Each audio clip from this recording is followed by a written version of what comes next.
Hello and welcome to Ninja Prep. This is Kapil Goyal, your educator and mentor for PG physics. तो इस lecture के अंदर हम UP PGT physics का जो पेपर हुआ था 9 मई को, उसके अंदर जो हीट और ऑप्टिक्स के क्वेश्चन आए थे उनको हम डिस्कस करेंगे। इसके पहले मैं आप लोगों के साथ मैकेनिक्स और ईएमटी के क्वेश्चन डिस्कस कर चुका हूं। तो करीबन 50 के आसपास क्वेश्चन हम लोग डिस्कस कर चुके हैं।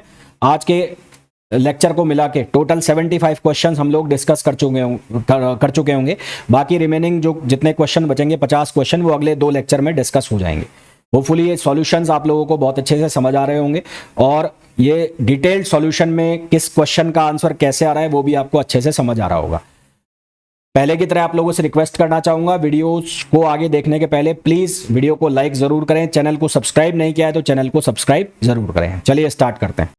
तो पहला क्वेश्चन जो हमें गिवन है, उस क्वेश्चन में हमें बोला गया है a light ray travels between 2 fix point. एक लाइट रे है जो 2 फिक्स पॉइंट के बीच में ट्रेवल करती है। A light ray travels between 2 fix points in a medium, एक मीडियम के अंदर, where refractive index varies continuously, जहां पर रिफ्रैक्टिव इंडेक्स लगातार क्या करता है, वेरी करता है। According to Fermat principle the actual path followed by the light is one for the which. Fermat का प्रिंसिपल जानना चाह रहा है मेनली। यहाँ तो फर्मेट का प्रिंसिपल क्या होता है कि जो लाइट पाथ पकड़ती है ना, जो प्रकाश किरण है, लाइट है, जो पाथ फॉलो करती है, वो इस तरह से होना चाहिए कि जो ऑप्टिकल पाथ का मतलब होता है जो ट्रेवल टाइम है वो क्या हो, स्टेशनरी हो। स्टेशनरी का मतलब वो मिनिमम भी हो सकता है, वो मैक्सिमम भी हो सकता है और एक्सट्रीमम भी हो सकता है। तो सॉल्यूशन क्या आएगा, सॉल्यूशन आंसर तो ये आ जाएगा। तो the path taken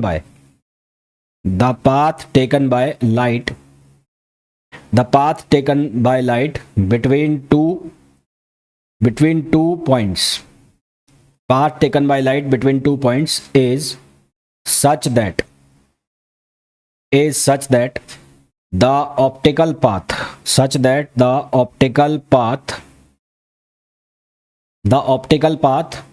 or time travel is stationary। अब स्टेशनरी जो वर्ड है यहां पर, उसका मीनिंग क्या है? स्टेशनरी मीन्स फर्स्ट मिनिमम हो सकता है, ये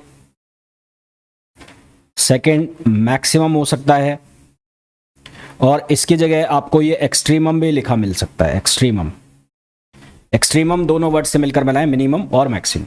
हमारे पास जो सही आंसर है वो क्या आ जाएगा, ए आ जाएगा। अगला क्वेश्चन देखो। अगला जो क्वेश्चन है उसमें बोला है consider the following statement regarding resolving power and diffraction. Resolving power और डाइफ्रैक्शन के रिगार्डिंग स्टेटमेंट्स को कंसीडर किए और इनमें से ये बताइए कि सही कौन कौन से है।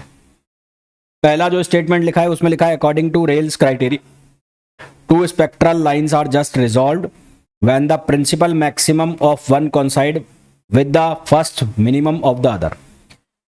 तो रेल्स क्राइटेरिया के accordingly 2 spectral lines just resolve का मतलब है दोनों को अलग अलग करके देखा जा सकता है जब पहले का मैक्सिमम प्रिंसिपल दूसरे के मिनिमम के साथ कोइंसाइड करता है, जो कि बिल्कुल सही लिखा हुआ है। तो पहला जो है वो सही लिखा हुआ है।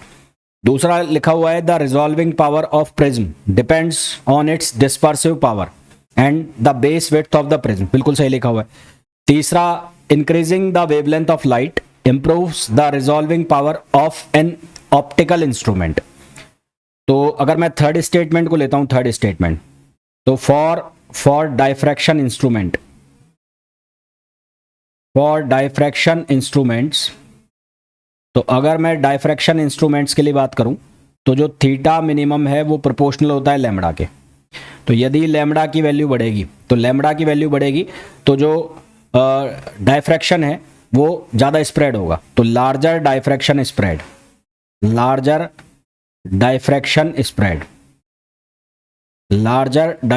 स्प्रेड।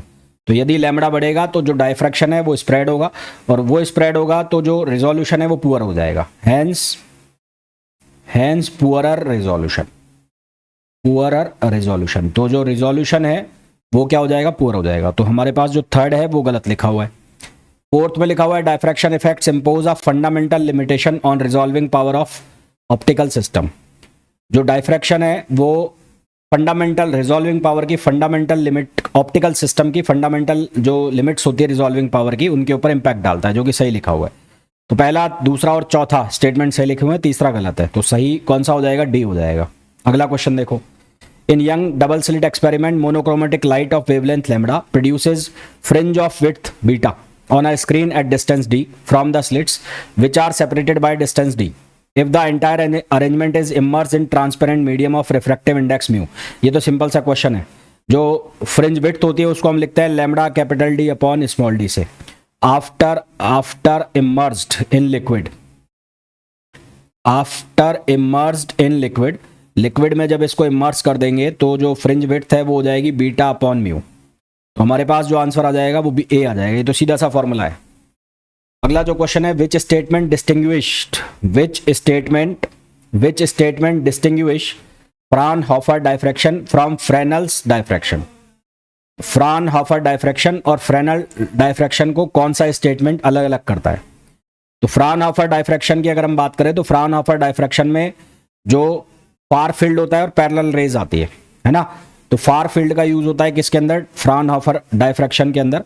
और जो रेज आती हैं वो कैसी आती है? पैरेलल आती है। इंसिडेंट रेज जो होती है वो पैरेलल वेव फ्रंट होती है, ठीक। जबकि जब हम फ्रेनल्स की बात करते हैं तो फ्रेनल्स में जो हमारे पास रेज होती हैं वो नियर फार फील्ड से आती है। तो यहाँ क्या आएगा? Near field.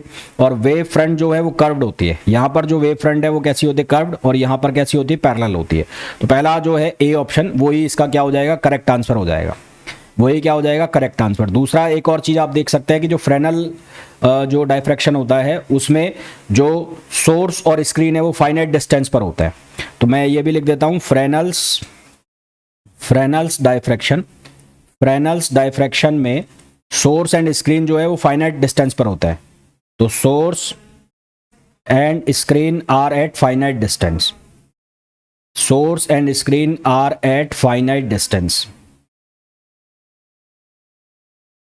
सोर्स और स्क्रीन फाइनाइट डिस्टेंस पर होते हैं। तो हमारे पास सही आंसर इसका क्या आ जाएगा? ए आ जाएगा। अगला क्वेश्चन देखो, अगला क्वेश्चन है, a slab of thickness L has temperature dependent thermal conductivity. Thermal conductivity की वैल्यू हमें दी है K T equals to K not और 1 प्लस अल्फा टी। ये हमें थर्मल कंडक्टिविटी दी है। के नॉट कॉन्स्टेंट है, अल्फा कॉन्स्टेंट है। The two faces are maintained at temperature T1 and T2। T1 की वैल्यू ज्यादा है T2 से। Under steady and one dimensional conduction which expression correctly represent the heat current per unit area. Heat current per unit area की value हमें पूछी है। तो यहां पर हमें यूज करना है फरियर्स लॉ का। तो फरियर्स लॉ का अगर हम यूज करें, फरियर्स लॉ, तो Q यानी कि Q का मतलब है dQ अपॉन dA। हमें पूछा है heat current per unit area. तो heat current per unit area, तो ये लिखा हुआ है dQ अपॉन dA। तो ये dQ अपॉन dA किसके बराबर हो जाएगा? ये बराबर हो जाएगा माइनस KT और यहाँ से dt अपॉन dx। dt जो है वो है टेम्परेचर और x जो है वो वेरिएबल लेंथ है। KT की वैल्यू डाल दो तो यहाँ से Q जो है वो बराबर हो जाएगा माइनस के नॉट 1 प्लस अल्फा टी और ये हो जाएगा dt अपॉन dx। तो यहाँ से हम निकाल लेंगे dx और dx की वैल्यू बराबर हो जाएगी माइनस के नॉट अपॉन Q और ये हो जाएगा 1 प्लस अल्फा टी और dt। 1 प्लस अल्फा टी और dt। अब इसको हम इंटीग्रेट कर देंगे, इसको इंटीग्रेट करेंगे 0 से L तक और इसको हम इंटीग्रेट कर देंगे T2 से T1 तक, क्यों T1 बड़ा है ना। तो T2 से और कहाँ तक, नहीं बाद वाला टेम्परेचर T2 है ना। तो T1 से T2 तक हम इसको क्या करेंगे? इंटीग्रेट करेंगे। T1 से और T2 तक इंटीग्रेट करेंगे। तो अब हम इसको सिंप्लीफाई करेंगे तो हमारे पास Q की वैल्यू हमें निकाल ली। तो यहाँ से बनेगा L और यहाँ क्या बनेगा? Minus Q not upon Q। Minus Q not upon Q, ये बनेगा T और ये बनेगा अल्फा टी स्क्वायर अपॉन 2 और लिमिट्स सब्सटीट्यूट कर दोगे T1 से T2। अब आपको वैल्यू सब्सटीट्यूट करनी है। वैल्यू सब्सटीट्यूट करने के बाद आपको Q की वैल्यू निकालनी। तो यहाँ से Q की जो वैल्यू आएगी वो मैं डायरेक्ट लिख रहा हूँ सॉल्व करने के बाद। तो Q की जो वैल्यू बनेगी वो बनेगी के नॉट अपॉन L।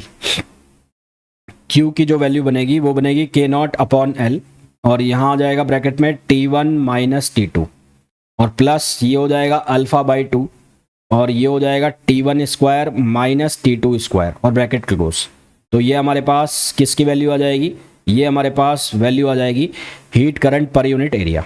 तो आंसर हमारे पास क्या आ जाएगा? Heat current per unit area, which is option A. Next, for a simple compressible isolated system described by a state variable PVT satisfying D U equals to T D S minus P D V. तो D U equals to T D S minus P D V, ये हमारे पास equation है। Isolated system की बात हो रही है, तो आइसोलेटेड सिस्टम की बात करूं तो आइसोलेटेड सिस्टम अगर है, आइसोलेटेड सिस्टम, तो आइसोलेटेड सिस्टम का मतलब है जो इंटरनल एनर्जी है यू, वो क्या हो गया, कांस्टेंट हो गया। Internal energy is constant. तो इंटरनल एनर्जी इज कांस्टेंट। तो आइसोलेटेड सिस्टम के लिए इंटरनल एनर्जी कांस्टेंट, यानी कि U बराबर क्या हो गया, कांस्टेंट। उसके बाद वॉल्यूम भी क्या हो जाएगा, कांस्टेंट हो जाएगा। वॉल्यूम इज कांस्टेंट, तो यहाँ से वॉल्यूम भी क्या हो जाएगा, कांस्टेंट हो जाएगा। तो V बराबर क्या हो गया, कांस्टेंट हो गया। तो इंटरनल एनर्जी और वॉल्यूम कांस्टेंट हो गया। साथ ही साथ आइसोलेटेड है तो किसी भी तरह का हीट एक्सचेंज नहीं होगा सराउंडिंग से, और no matter and heat exchange from surrounding, no matter and heat exchange from surrounding. तो सराउंडिंग के साथ कोई भी मैटर और हीट जो है वो एक्सचेंज नहीं होगा। तो अब हमें बताना इनमें से कौन सा सही है। तो आइसोलेटेड सिस्टम के लिए क्या होगा, वो इक्विलिब्रियम में कब पहुंचेगा, जब उसकी एंट्रोपी क्या हो जाएगी, मैक्सिमम हो जाएगी। तो फॉर आइसोलेटेड सिस्टम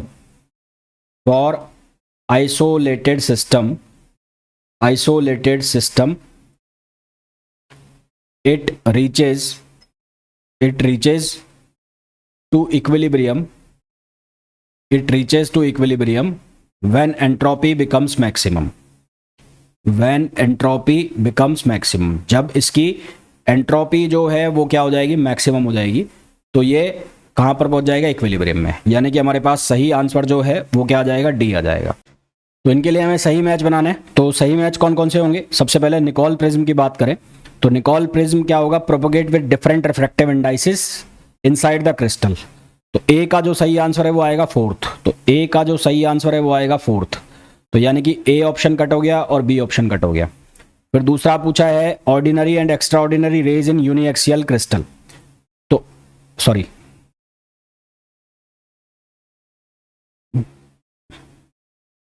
इस क्वेश्चन में हमें क्या करना है, हमें लिस्ट मैच करानी है, फर्स्ट और सेकंड वाली। तो निकोल प्रिज्म के लिए क्या आएगा, Nicol prism polariser based on double refraction and total internal reflection. तो ए का जो सही आंसर है वो हमारे पास क्या आ जाएगा, थर्ड आ जाएगा।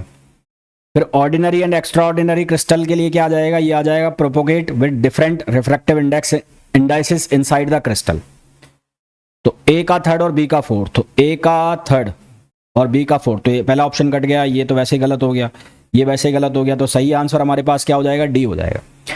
तो यहां पर करेक्ट आंसर क्या हो जाएगा, बोला गया है a metal road of uniform cross section. एक मेटल की रॉड है जिसका क्रॉस सेक्शन है यूनिफॉर्म, है ना, जिसका क्रॉस सेक्शन है यूनिफॉर्म। फिर उसमें वो लिखा हुआ है आगे, is maintained in a steady state, उसको एक स्टेडी स्टेट में मेंटेन किया जाता है with its ends kept at 2 different temperature. इसके जो दोनों एंड है वो अलग अलग टेम्परेचर के ऊपर है। तो हमें ये पूछा है identify the correct description of the temperature distribution and heat flow along the rod. तो हमें इस रॉड के अलोंग जो हीट फ्लो हो रहा है और टेम्परेचर का डिस्ट्रीब्यूशन है उसके बारे में हमें बताना है।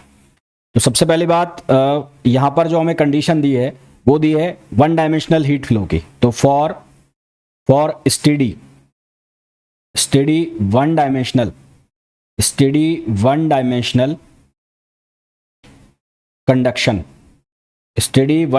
कंडक्शन, थर्मल कंडक्टिविटी जो है, थर्मल कंडक्टिविटी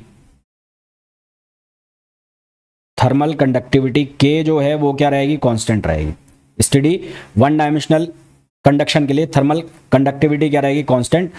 कोई भी इंटरनल हीट नहीं होगी और ना ही कोई हीट जनरेशन होगा। तो नो इंटरनल हीट जनरेशन,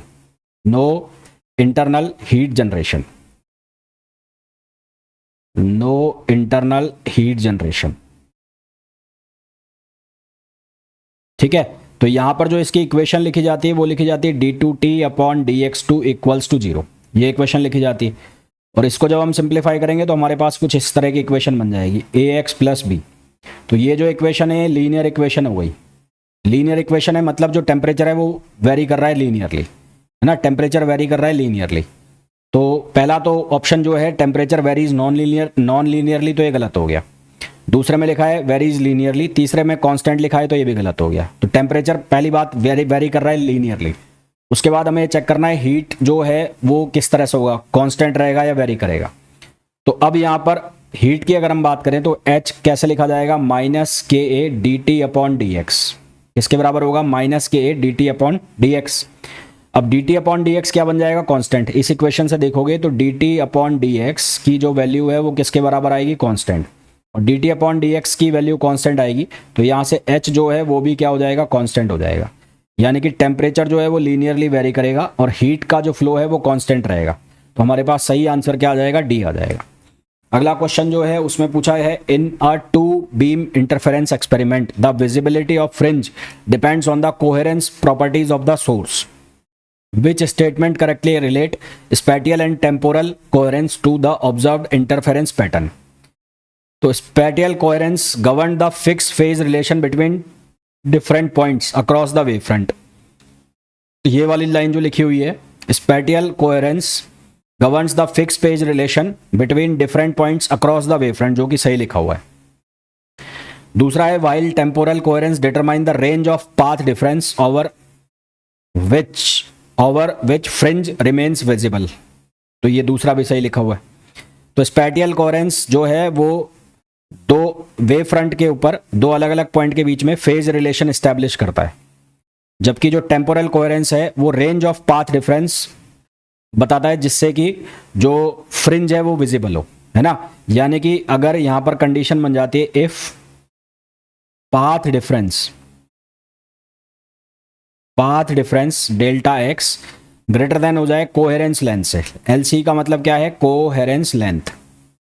इसका मतलब क्या होता है, कोहेरेंस लेंथ होता है। तो जो फ्रिंज है वो क्या हो जाती है, डिसअपीयर हो जाती है। तो फ्रिंज डिसअपीयर्स, तो फ्रिंज जो है वो क्या हो जाती है, डिसअपीयर हो जाती है। तो बी ऑप्शन यहां पर करेक्ट आंसर है। अगला क्वेश्चन देखो, अगले क्वेश्चन नेक्स्ट क्वेश्चन में बोला है फोकल लेंथ दी है, तो F1 की जो वैल्यू है वो -30 सेंटीमीटर है और F2 जो है उसकी वैल्यू है 20 सेंटीमीटर। दोनों को सेपरेट किया गया एक डिस्टेंस से D, और D जो है वो है 10 सेंटीमीटर। तो इफेक्टिव फोकल लेंथ कॉम्बिनेशन की हमें बतानी है। तो यहाँ पर आपको फॉर्मूला यूज करना है। फॉर्मूला यूज कौन सा करोगे, 1/f equals to 1/f1 plus 1/f2 minus D/f1/f2, ये फॉर्मूला यूज करेंगे। तो ये हो जाएगा -1/30, ये हो जाएगा +1/20, यहाँ पर हो जाएगा 10/30 इंटू 20। इसको सॉल्व करना है। तो यहाँ से -1/30 ये आ गया, +1/20 ये आ गया, यहाँ एक जीरो से एक जीरो कट गया, तो ये आ गया +1/60। क्या आ गया, +1/60। इसको जब हम सिंप्लीफाई करेंगे तो आंसर हमारे पास कितना आ जाएगा, 30 सेंटीमीटर। तो जो फोकल लेंथ है वो कितनी हो जाएगी, 30 सेंटीमीटर हो जाएगी। नेक्स्ट क्वेश्चन देखिए। नेक्स्ट क्वेश्चन है which of the following natural phenomena is best explained as a consequence of diffraction rather than refraction और स्कैटरिंग। इनमें से कौन सा जो फिनोमिना है वो डायफ्रैक्शन के कंसिक्वेंस मतलब उसके रिजल्ट को बेटर एक्सप्लेन करता है रिफ्रैक्शन और स्कैटरिंग के बजाय। पहला ऑप्शन है फॉर्मेशन ऑफ रेनबो, दूसरा है ब्लू कलर ऑफ स्काई, तीसरा है bright central region in shadow of a small obstacle, और चौथा ऑप्शन है ट्विंकलिंग ऑफ स्टार्स।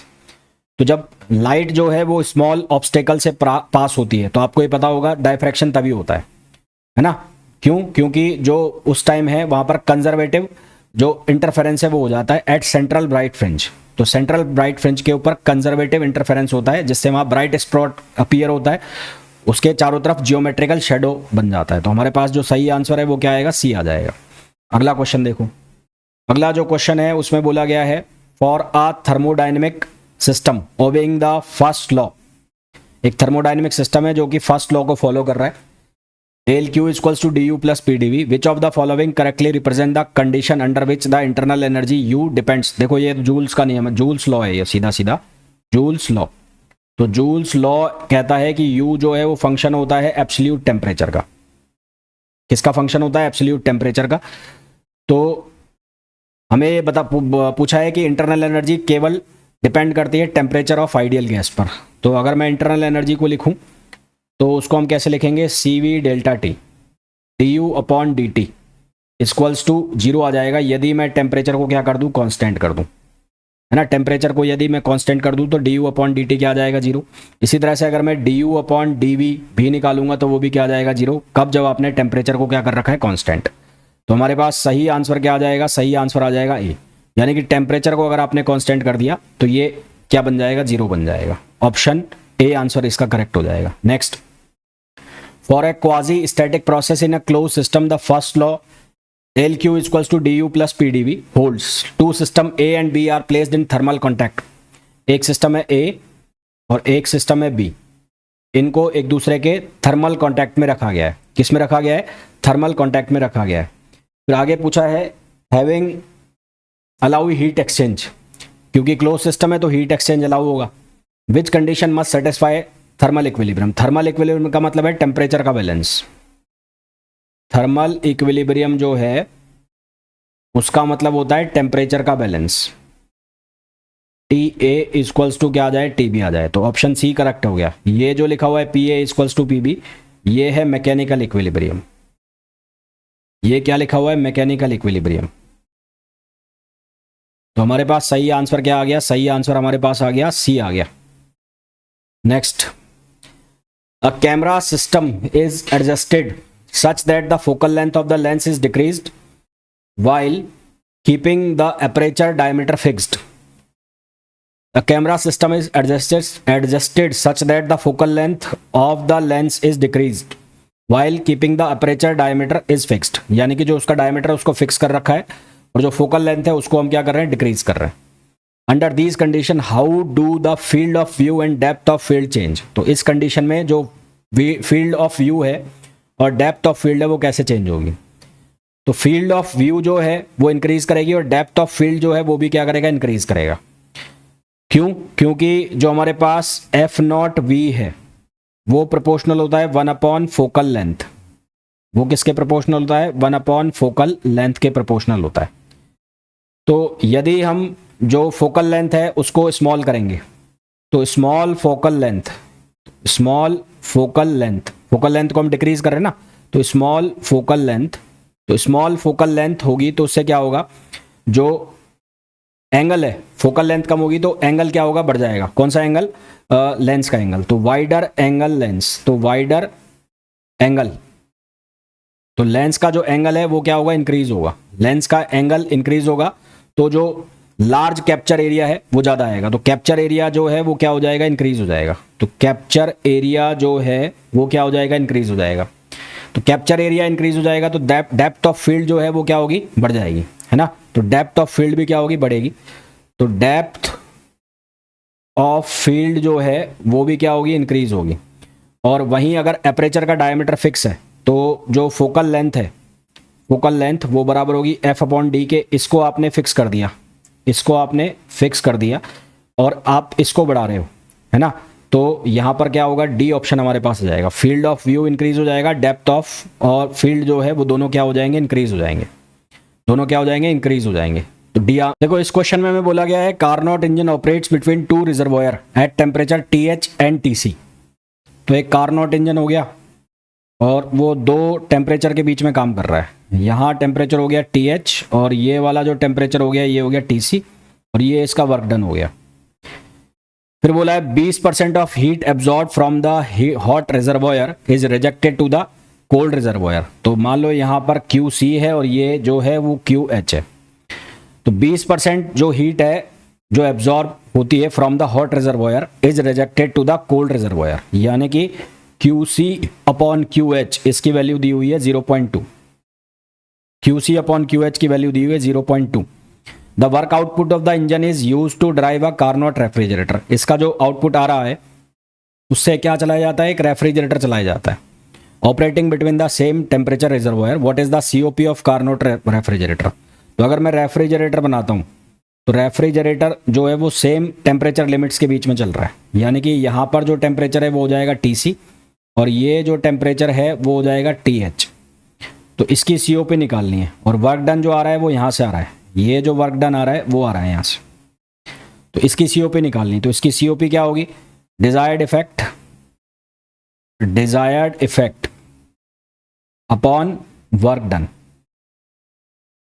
इसकी COP क्या होगी, desired effect upon work done. तो यहाँ पर बोला है कि 20% ऑफ हीट इज एब्जॉर्ब्ड, 20% जो है वो हीट वहाँ पर चली जाती है। तो यहाँ से अगर मैं QH और QC में रिलेशन बनाऊँ तो Q H upon Q C, इसको आप ऐसे भी लिख सकते हो। तो Q C upon Q H जो है उसको आप ऐसे भी लिख सकते हो, T C upon T H equals to 1/5। तो यहाँ से टी एच की वैल्यू हो जाएगी 5 टी सी। टी एच की वैल्यू कितनी हो जाएगी 5 टी सी।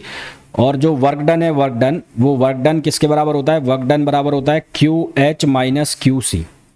Q H minus Q C के बराबर होगा वर्क डन की वैल्यू। तो यहाँ से Q H minus Q C का अगर डिफरेंस निकालोगे तो 0.8 आएगा। ये कितना आएगा? 0.8। यहाँ से क्यू एच की वैल्यू आप कितनी रख दोगे? क्यू सी की वैल्यू 0.2 एच, तो यहाँ से कितना आ जाएगा? ये 0.8 क्यू एच, 0.8 क्यू एच। और अगर मैं इसको इससे निकालता हूँ W से, तो ये क्यू एच के फॉर्म में आए ना, और इसको अगर मैं चेंज करूँ तो क्यू सी के फॉर्म में लिखना चाहूँ तो W इक्वल्स टू 0.8, और क्यू सी के फॉर्म में हम लिखें तो क्यू सी के फॉर्म में ये हमारे पास आ जाएगा यहाँ पर क्यू सी अपॉन 0.2। तो यहाँ से W इक्वल्स टू हो जाएगा 4QC। W की वैल्यू कितनी हो जाएगी? 4QC। ये W की वैल्यू हो गई। और डिजायर्ड इफेक्ट हमारे पास क्या आ जाएगा यहाँ से? QC। तो COP बराबर क्या आ जाएगा? QC upon 4QC। COP क्या आ जाएगा? QC upon 4QC। तो यहाँ से QC से QC कट गया, तो जो हमारे पास COP है इसकी वो कितनी आएगी? 1/4 आएगी। तो COP 1/4 आएगी। अब यहाँ पर COP 1/4 है। अब इसको टेम्परेचर के फॉर्म में लिखना है। अब टेम्परेचर के फॉर्म में इसका मतलब आपसे COP नहीं पूछी, आपसे सीधा सीधा फॉर्मूला पूछा है। तो सीधा सीधा फॉर्मूला कौन सा है? D है। तो करेक्ट आंसर कितना आ जाएगा? D आ जाएगा। D का मतलब TC upon TH minus TC, TC upon TH minus TC। Desired effect QC होगा, QC प्रोपोर्शनल हो जाएगा टेम्परेचर के। वर्क डन किसके बराबर होगा? QH माइनस QC के, जिसको आप कैसे लिख सकते हो? TH minus TC। तो सही आंसर क्या आ जाएगा? D आ जाएगा। अगला क्वेश्चन देखो। अगला जो क्वेश्चन है, a diatomic ideal gas at temperature T is in thermal equilibrium, vibrational mode are not excited at this temperature, which of the following correctly describe the temperature dependence of the root mean square speed VRMS and the average translational kinetic energy. हम लोगों ने पढ़ा है VRMS बराबर होता है √3kT upon m के। तो यहाँ से आप स्क्वायर करोगे तो VRMS square equals to 3kT upon m, है ना, इसके बराबर हो गया। अब जो ट्रांसलेशनल काइनेटिक एनर्जी होती है, ट्रांसलेशनल काइनेटिक एनर्जी, तो हम जो एक्सप्रेशन पढ़ते हैं कौन सा वाला? PV इक्वल्स टू 2/3E, है ना, ये रिलेशन हम पढ़ते हैं। तो इस रिलेशन से हम देखेंगे तो यहाँ से हमारे पास क्या बन जाएगा? इस KT को आप लिख सकते हो PV। तो यहाँ से हमारे पास रिलेशन क्या बन जाएगा? E इक्वल्स टू 3/2 KT, जो कि कौन सी एनर्जी होती है? Translation kinetic energy. देखो इस क्वेश्चन को देखो, इसमें बोला है diffraction limited microscope uses light of wavelength lambda and objective of numerical aperture Na। When the eyepiece focal length is reduced by half without changing the objective, which of the following statement is correct? तो सबसे पहले जो magnification है वो किसके बराबर होगा? Magnification of objective into magnification of eyepiece, magnification of eyepiece. अब जो ऑब्जेक्टिव है उसमें नो चेंज है, यहां पर नो चेंज है, और जो आईपीस है उसके लिए क्या हो जाएगा? ये हो जाएगा D/FE। तो अब हमें बोला है कि फोकल लेंथ जो है वो रिड्यूस हाफ कर दी जाती है, तो नया जो आएगा वो कितना आएगा? 2m आएगा, यानी कि जो मैग्निफिकेशन है वो डबल हो जाएगा। तो पहले में अनचेंज लिखा है, गलत है। दूसरे में अनचेंज है, गलत है। तीसरा और चौथे में से एक आंसर है, तो मैग्निफिकेशन हो जाएगा डबल। उसके बाद बोला है रिजॉल्विंग पावर, तो रिजॉल्विंग पावर जो है वो किसके बराबर होती है? 2 × Na numerical aperture upon lambda. तो यहाँ पर न्यूमेरिकल एपरेचर इसमें नो चेंज है, नो चेंज, और लैम्बडा जो है इसमें भी नो चेंज है, लैम्बडा के अंदर भी कोई चेंज नहीं है, तो ये नो चेंज है। तो इसका मतलब जो रिजॉल्विंग पावर है वो क्या रहेगा? अनचेंज रहेगा। तो रिजॉल्विंग पावर जो है वो क्या रहेगी? अनचेंज। तो magnifying power doubles and resolving power remains unchange. तो हमारे पास आंसर कौन सा आ जाएगा? C आ जाएगा। अगला जो क्वेश्चन है उसमें पूछा गया है which of the following statement correctly describe the polarisation state of light. इनमें से कौन सा जो है वो सही स्टेटमेंट बताता है पोलराइजेशन स्टेट ऑफ लाइट की? पहला है partially polarised light has no definite vibration direction at any instant. दूसरा है unpolarised light has a fix plane of vibration but random amplitude. तीसरा है plane polarised light has electric field oscillation restricted to one plane. Perpendicular to propagation, ये सही लिखा हुआ है ना, ये सही लिखा हुआ है। तो सही आंसर क्या आ जाएगा, सी आ जाएगा। अगला क्वेश्चन है a plane polarize light, Malus law बताना है, तो मालूस लॉ कौन सा हो जाएगा, सी हो जाएगा। अगला है अ dilute gas is maintained eight fix temperature while it's pressure is reduce significantly without changing the molecular diameter under these condition which outcome is expected. Mean free path की बात हो रही है, तो मीन फ्री पाथ का जो formula होता है वो होता है KT/√2 पाई डी स्क्वायर और P।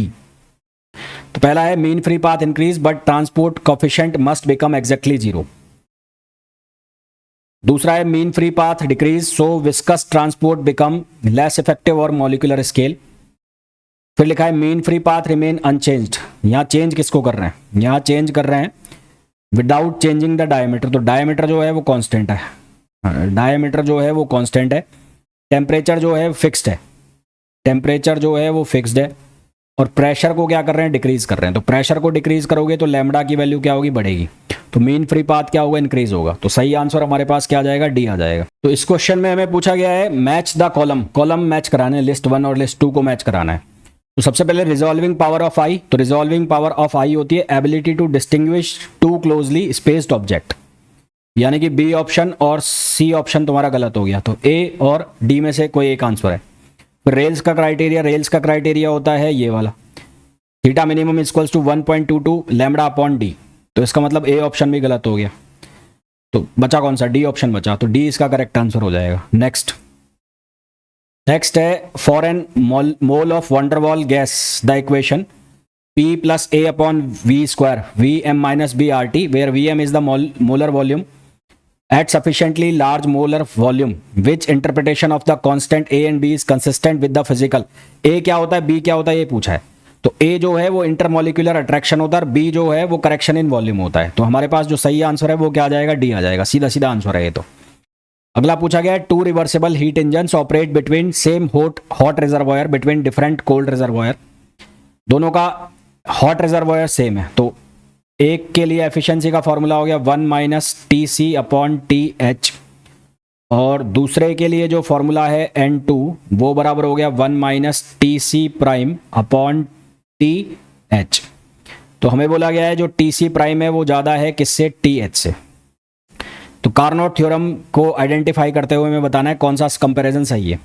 तो आप एक काम करो, TH जो है उसको कोई वैल्यू ले लो, तो TH की वैल्यू ले लो आप, मान लो TH की वैल्यू ले लो आप 10, तो TC की वैल्यू आप ले लो 2 ले लो, और TC' की वैल्यू ले लो आप 5, और आप एफिशिएंसी निकाल लो। तो ईटा फर्स्ट के लिए जब आप वैल्यू निकालोगे तो 1 - 2/10, 1 - 2/10 करोगे तो ये आएगा 8/10, 8/10 आएगा। और वहीं आप सेकंड के लिए करोगे तो सेकंड के लिए करोगे तो 1 ये आ जाएगा 5/10, 5/10 करोगे तो यहाँ से कितना आ जाएगा, ये 5/10 ही आएगा, कितना आएगा 5/10। और जब इसका परसेंटेज में आंसर निकालोगे तो ये आएगा 80% और यहाँ पर कितना आएगा 50%। तो साफ साफ दिख रहा है कि जो इंजन फर्स्ट है वो ज़्यादा एफिशिएंट होगा इन कंपैरिजन टू सेकंड। तो पहले की एफिशिएंसी ज़्यादा होगी, दूसरे की एफिशिएंसी क्या होगी, कम होगी।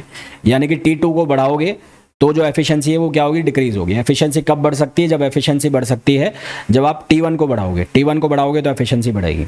तो आंसर इसका क्या आ जाएगा, डी आ जाएगा। अगला क्वेश्चन देखो, अगला क्वेश्चन है and ideal gas undergoes a free expansion. Free expansion का मतलब है कि जो वर्क डन है वो क्या हो गया, 0। फ्री एक्सपेंशन का मतलब है वर्क डन कितना हो गया, 0 हो गया। Into vacuum in insulated, insulated का मतलब है क्यू की वैल्यू कितनी हो गई, 0 हो गई। तो आफ्टर द एक्सपेंशन तो आपका फर्स्ट लॉ ऑफ थर्मोडाइनमिक्स लगा लो, DQ = DU + del W। तो ये 0 हो गया, ये हो गया DU प्लस ये हो गया del W। तो यहाँ से DU की वैल्यू 0 आ गई, DU 0 मतलब U2 = U1। तो इंटरनल एनर्जी जो है वो क्या हो जाएगी, कांस्टेंट हो जाएगी। और टेम्परेचर जो है वो क्या हो जाएगा, वो सेम रहेगा। इनिशियल और फाइनल टेम्परेचर क्या हो जाएंगे, सेम हो जाएंगे। तो आंसर हमारे पास कौन सा आ जाएगा, सी आ जाएगा। अगला question, the cycle heat engine is claim to absorb heat from a single thermal reservoir and convert it completely into work with no other effect on surrounding, select the most appropriate evaluation of the column. Claim, तो Kelvin Planck का जो statement है वो ये कहता है कोई भी एक ऐसा हीट इंजन पॉसिबल नहीं है, कोई भी एक ऐसा इंजन पॉसिबल नहीं है जो साइक्लिक प्रोसेस में काम करते हुए हीट को 100% किस में कन्वर्ट कर दे, वर्क में कन्वर्ट कर दे। तो ये कॉन्ट्राडिक्शन हो जाएगा किसका, केल्विन प्लैंक के स्टेटमेंट का कॉन्ट्राडिक्शन हो जाएगा। तो सही आंसर क्या आ जाएगा, सही आंसर कौन सा आ जाएगा, ए आ जाएगा। नेक्स्ट यहाँ पर हमें पूछा है 3 स्पीड दी है, वी मोस्ट प्रोबेबल, तो मोस्ट प्रोबेबल स्पीड जो है उसको हम लिखते हैं √2 kT/m।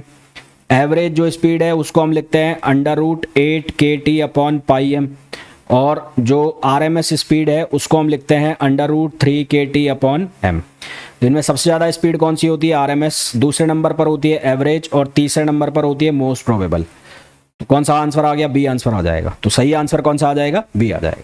तो आई होप जितने भी क्वेश्चंस मैंने आपको बताए हैं वो बहुत अच्छे से आपको समझ आ गए होंगे। फिर भी आपको कोई डाउट है तो आप पूछ सकते हैं। मिलते हैं नेक्स्ट वीडियो में, till then thank you, bye bye.